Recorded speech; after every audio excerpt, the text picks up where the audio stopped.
నా బిడ్డల భవిష్యత్తు బాగు చేయాలంటే ముందు నా జీవితాన్ని నిలబెట్టుకోవాలి.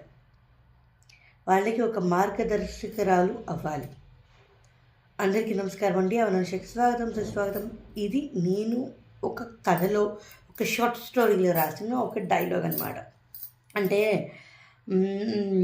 పెళ్ళైపోయిన తర్వాత, పిల్లలు పుట్టేసిన తర్వాత నా కథలన్నీ చాలా మట్టుకు ఉమెన్ సెంట్రిక్గానే ఉంటాయండి. ఆడవాళ్ళ విషయాలు, ఆడవాళ్ళ సమస్యలు, ఆడవాళ్ళ అంశాలు, అందులోనే పెళ్ళైపోయి పిల్లలు పుట్టేసి ఈ చుట్టూ తిరుగుతూ ఉంటాయి. ఇలాగే ఉంటాయి. నేను ఒక సీరీస్ లాగా పెట్టుకుని ఒక టైంలో ఒక 25-30 కథలు కేవలం ఆడవాళ్ళ మీదే రాయాలి అని నేను రాసుకుని ఒక సీరీస్ లాగా పెట్టుకుని ఒక 30 కథలు అనుకుంటూ రాసినాను. అందులో కథ అనమాట ఇది.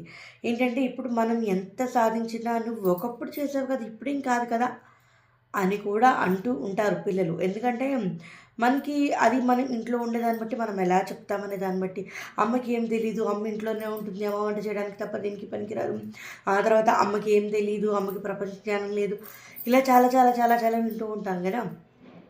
అలాగ వింటూ ఉన్నప్పుడు, అలాగా తన పిల్లలు అన్నప్పుడు ఒక తల్లి తనకు చెప్పుకుని తనకి తాను మోటివేట్ చేసుకోవడానికి చెప్పుకున్న మాటలు అనమాట ఇది. బయోలో ప్రతిలిపి యాప్ లింక్ ఉంటుంది, అది క్లిక్ చేస్తే మార్పులు అత్యవసరం అనే కథలోని డైలాగ్. ఈ డైలాగ్ మీరేమనుకుంటారు? ఆ కథ చదివి ఈ కథ మీకు ఏమనిపించిందో ఒక కామెంట్ రూపంలో చెప్పండి. Thank you for watching. జై హింద్, జై శ్రీరామ్.